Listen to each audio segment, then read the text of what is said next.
Hi అండి. Welcome back to my channel. అందరూ ఎలా ఉన్నారు? ఈరోజు నేను మీకు అతి తక్కువ ఆయిల్ యూస్ చేసి చేపల ఫ్రై ఎలా చేయాలో చేసి చూపిస్తాను. ఆయిల్ అనేది ఎక్కువ యూస్ చేయనవసరం లేదు. చాలా తక్కువ ఉంటే సరిపోతుంది. ఇప్పుడు ఈ చేపల్లోకి మసాలా ప్రిపేర్ చేసుకుంటున్నాను నేను ఇప్పుడు. దానికోసం ఇప్పుడు నేను ఒక బౌల్ తీసుకొని ఒక హోల్ లెమన్ తీసుకున్నాను. ఆ లెమన్ కట్ చేసి అందులో ఉన్న గింజలు మొత్తం తీసేసి అందులో ఉన్న జ్యూస్ మాత్రమే ఒక హోల్ లెమన్ పూర్తిగా తీసేసుకున్నాను. పులుపు అనేది ఉన్నప్పుడు టేస్ట్ అనేది చాలా బాగా ఉంటుంది. అందుకోసమని నేను కొద్దిగా పులుపుని యాడ్ చేసుకుంటున్నాను. మీకు పులుపు తక్కువ కావాలి అనుకున్నప్పుడు హాఫ్ లెమన్ కూడా తీసుకోవచ్చు. ఒక లెమన్ వేసినప్పుడు ఎక్కువ పులుపు అయితే రాదు. లెమన్ జ్యూస్లో ఇప్పుడు నేను కారం వేసుకుంటున్నాను. ఈ కారం అనేది ఒక 4-5 చేపలకి సరిపడా కారం తీసుకుంటున్నాను నేను. మీరు ఎంత కారం కావాలంటే మీ చేపలను బట్టి తీసుకోండి. అందులో కొద్దిగా ధనియాల పొడి కూడా వేసుకున్నాను. ధనియాల పొడి వేసుకున్న తర్వాత కొద్దిగా సాల్ట్ వేసుకుంటున్నాను. మీ టేస్ట్కి సరిపడా మీకు ఎంత కావాలంటే అంత సాల్ట్ వేసుకోండి. ఇందులోకి ఫిష్ ఫ్రై మసాలా యాడ్ చేసుకుంటున్నాను. ఈ ఫిష్ ఫ్రై మసాలా అనేది ఒక హాఫ్ స్పూన్ తీసుకున్నాను అంతే. మీరు ఇంకా వేరే ఏమైనా మసాలాలు ఉంటే కూడా తీసుకోవచ్చు. అల్లం వెల్లుల్లి పేస్ట్ 1 స్పూన్ తీసుకున్నాను. ఇప్పుడు ఇది మొత్తం అంతా మనము బాగా మిక్స్ చేసుకోవాలి. కొద్దిగా వాటర్ కూడా యాడ్ చేసుకోవచ్చు. ఈ మసాలా అంతా చేపలకి పట్టాలి కాబట్టి కన్సిస్టెన్సీ అనేది మరీ ఎక్కువ లూజ్ కన్సిస్టెన్సీ ఉండకూడదు. కొద్దిగా థిక్ కన్సిస్టెన్సీతో తీసుకోవాలి. అప్పుడు ముక్కకి మసాలా అనేది బాగా పడుతుంది. ఎక్కువ వాటరీగా ఉండకూడదు. ఆల్రెడీ చేపలో కూడా కొద్దిగా తేమ అనేది ఉంటుంది కాబట్టి ఎక్కువ వాటరీగా లేకుండా కొద్దిగా చేతికి జారకుండా కలిపి పెట్టుకోవాలి. ఇప్పుడు ఈ చేపల్ని బాగా శుభ్రం చేసి కడిగి తీసుకున్నాను.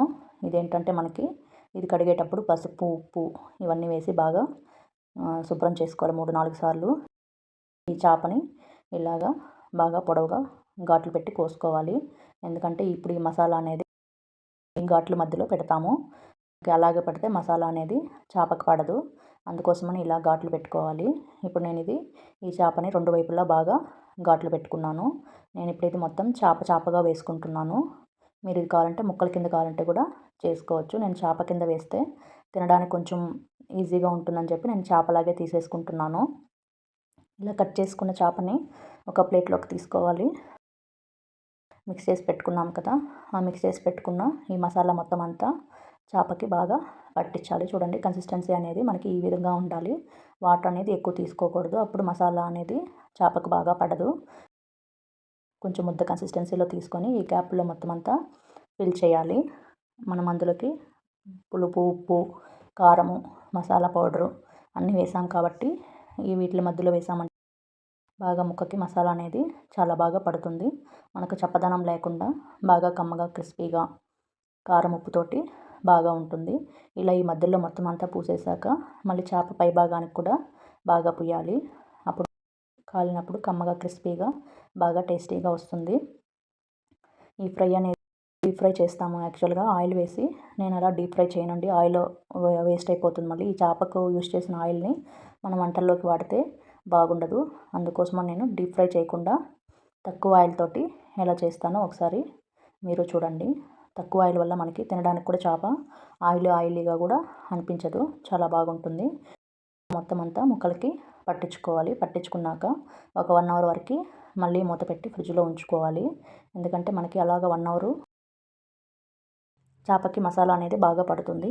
అందుకోసమని నేను ఒక 1 అవర్ అలాగా ఫ్రిడ్జ్లో మూత పెట్టి ఉంచాను. తర్వాత దీన్ని ఫ్రై చేసుకోవడానికి నేను నాన్ స్టిక్ పాన్ తీసుకున్నానండి. మనకి నాన్ స్టిక్ పాన్ అయితే చేప అనేది మాడకుండా చాలా బాగా వస్తుంది.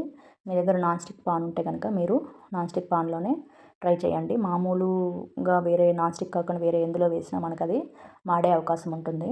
అందుకోసమని నేను నాన్ స్టిక్ పాన్ తీసుకున్నాను. ఈ నాన్ స్టిక్ పాన్లో ఇలా ఆయిల్ వేసి మొత్తం అంతా స్ప్రెడ్ చేసుకోవాలి. డీప్ ఫ్రై చేసేలాగుంటే చాలా ఆయిల్ అనేది వేసుకుంటాం కదా. ఇప్పుడు మనం నాన్ స్టిక్లో చేయడం వల్ల కొద్దిపాటు ఆయిల్ తీసుకుంటే సరిపోతుంది. మళ్ళీ అవసరమైతే మధ్య మధ్యలో కూడా యాడ్ చేసుకోవచ్చు. ఇప్పుడు నేను ఆయిల్ బాగా హీట్ అయ్యాక ఇలా ఈ చేప మొత్తాన్ని ఇలా పాన్ మీద పెట్టేసుకుంటున్నాను. నాకు ఈ పాన్కి చిన్న చిన్న చేపలు ఉండడం వల్ల నాకు 3 చేపల వరకు ఈ పాన్లో అనేది పట్టింది. మనకి ఇప్పుడు ఇలా వేసుకున్నాం కాబట్టి మధ్యలో ఆయిల్ కూడా యాడ్ చేసుకోవచ్చు. ఇలా నేను 2 వైపులా అటు ఇటుగా తిప్పుకుంటూ కాల్చుకున్నాను. చూడండి ముక్క అనేది కొంచెం కాలడం అనేది స్టార్ట్ అయింది. ఇందులో ఉన్న వాటర్ మొత్తం పోయేసి ముక్క అనేది బాగా ఫ్రై అవుతుంది. మీరు మధ్య మధ్యలో ఆయిల్ కొద్ది కొద్దిగా యాడ్ చేయండి. ఫ్రైకి అయితే చూసారా చాలా ఆయిల్ పడుతుంది. అదే ఇప్పుడు మనం ఇలా పాన్లో ఇలా నాన్ స్టిక్ పాన్లో కాల్చడం వల్ల మనకి ఆయిల్ అనేది ఎక్కువ యూజ్ చేయని అవసరం లేదు. నేను అలా రెండు వైపులా కాల్చుకుంటూ ఆయిల్ అనేది మధ్య మధ్యలో యూజ్ చేశాను. మీరు ఒకసారి ఇలా ట్రై చేయండి. డీప్ ఫ్రై కంటే ఇలా తినడం మనకి చాలా హెల్దీ అండి.